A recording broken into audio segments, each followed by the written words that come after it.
stuff. We really are. It's a little ass backwards, you know. We are. But I think he was fortunate, and I think the reason why he got over is because he put so much stuff that was just so extreme and so racy that they said, we'll cut to nowhere. this. So yeah, just a little bit, and they were like, okay. Mark, when you read this, did you jump to do it, or did you have to think about it a little bit? No, I was fascinated by the material, but at the same time, as far as I was concerned, I was terrified, because there were just so many things that I was steering away from as far as my acting career. I didn't want to dance, I didn't want to sing, and I didn't want to take my clothes off.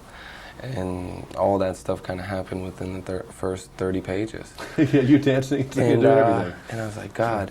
But the script was just so fascinating that I continued to read it. And by the time I finished, I said, well, it's worth finding out if he wants, you know, Marky Mark to take off the underwear, or he thinks that I can play the part.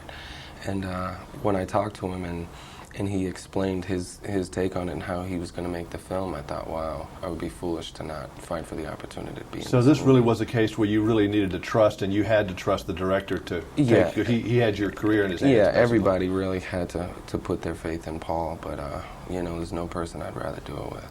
And he's a young guy. That's a lot of trust he had to take. Yeah, but he's very smart, and he just had me fooled from the get-go. But I was pretty much innocent and vulnerable, like Dirk in the beginning anyway. So.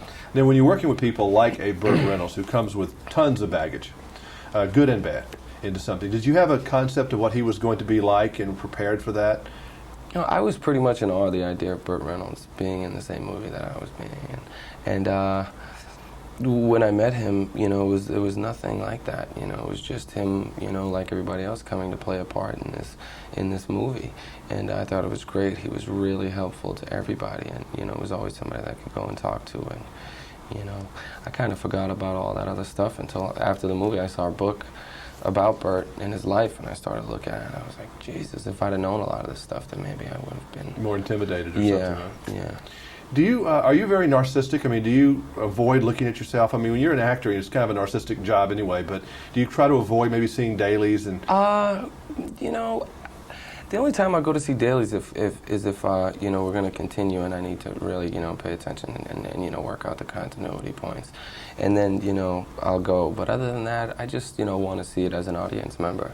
And when it's done, I don't have a problem seeing myself on screen. It's just, you know, you're kind of looking at all the pieces of the puzzle, and I just kind of want to be one of those pieces of the puzzle, and when it's done, go back and look at it. You've had an interesting career so far, even in your young life. It's very, you know, just, I don't know how you would describe the road that you've been on. Bumpy. Bumpy? Yeah. Certainly isn't a straight road, is it? No, no. Do you find yourself having a lot of angst about things, or you just are not that kind of person? I'm over them. I think I was before, because I think I was misunderstood for a long period of time.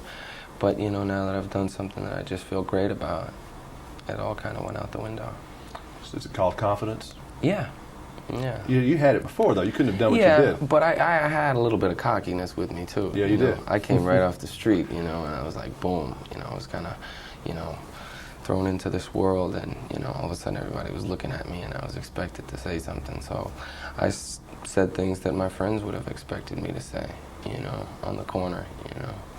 I don't know if it's, some would say it's called growing up. I don't know if I'd call it that. Do you think it's growing up? Yeah, I think so, just because that's the easiest way for me to describe it, and I don't want to spend too much time trying to figure it out. Yeah, my father said a man doesn't have any sense until he's 28. Right. Well, I'm not there yet. I got a little bit. It's coming around. It's coming. You see there's light at the end of the tunnel. Yeah. Yeah. Nice to see you. Congratulations. Thank you very much, sir. I appreciate it very much. Yeah, he always said that. He said a man doesn't have any sense until he's 28, and then it's only slightly measurable. Right. Yeah. I can believe that. I can see that. Thank you, Mark. Thank you, sir. I appreciate it.